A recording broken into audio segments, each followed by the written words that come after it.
Boyos, what's the most you've ever gotten out of a trip to KFC? For me, it's usually an upset stomach and a few extra trips to the bathroom for the rest of the night. But unlike my typical trips to KFC, this one played out a little differently. After ordering my usual, which is a 16-piece family meal with 3 family-sized sides of mashed potatoes and a side of coleslaw, Heather, the drive-thru attendant who typically takes my order at 10 o'clock at night, informed me that if I add a double-down sandwich to my order, I can also get a beta code for Diablo 4.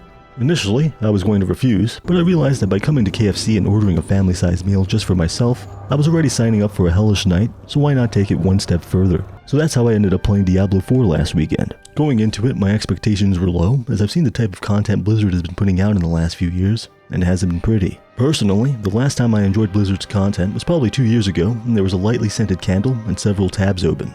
But this didn't stop me from trying the game out with an open mind, and after putting several hours into the beta, I gotta say, it was actually pretty enjoyable.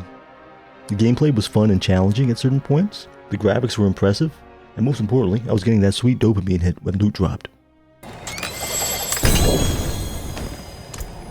I know your time is valuable, so I'm not going to let the video drag for too long, but I want to talk a little bit on my first impressions of the game.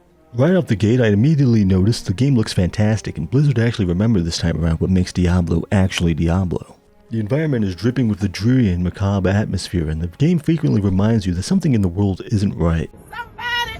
He needs some milk! Unlike Diablo 3, which was filled with bright colors and an all-too sunny atmosphere, Diablo 4 isn't afraid to get a little gritty. It's a good return to form, as games like Path of Exile and Grim Dawn have been showing the series up in the last decade with a superior mood and atmosphere. Kudos to the sound team as well, because so far between the music and the voice work, they've done a great job of elevating the environment and general tone of the experience.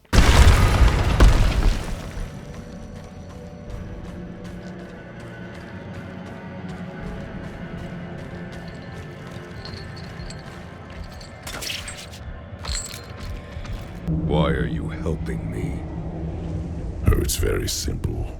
You want to stop Lilith, and I want you to succeed. But you'll never do that by following the Horadrim. All in all, the game looks good and it sounds good, so thumbs up across the board. Let's talk gameplay. I spent most of my time playing as the Barbarian, and boy does he feel good. Similarly to your alcoholic father, the Barbarian builds up fury slowly over time. Once enough fury has been gained, you can spend it for powerful effect.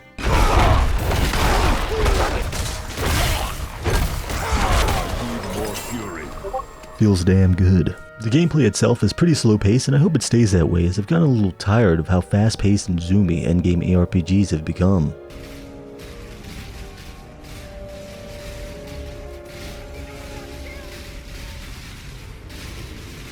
The enemy variety is solid, and some of the enemies, mostly the bosses, actually put up a challenging fight. The skill tree is straightforward and does a good job of making most of your level ups feel exciting, as there's always a new perk or a new cluster of skills to unlock on the horizon. I've read a fair amount of criticism saying that the skill tree and the itemization in the game is lacking and needs more depth, but playing Diablo 4 and expecting something brilliant is the same as playing a game of checkers and wondering why every piece looks the same. Blizzard knows who their target audience is.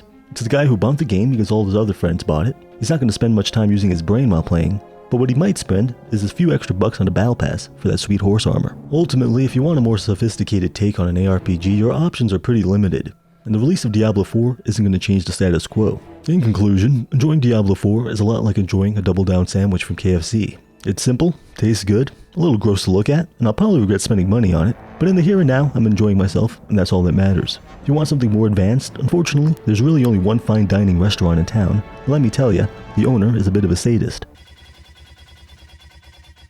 That's all for today's video, boyos. If you enjoyed my rambling, subscribe and stick around, because I have a lot more nonsense planned for the channel in the future. Till next time, peace.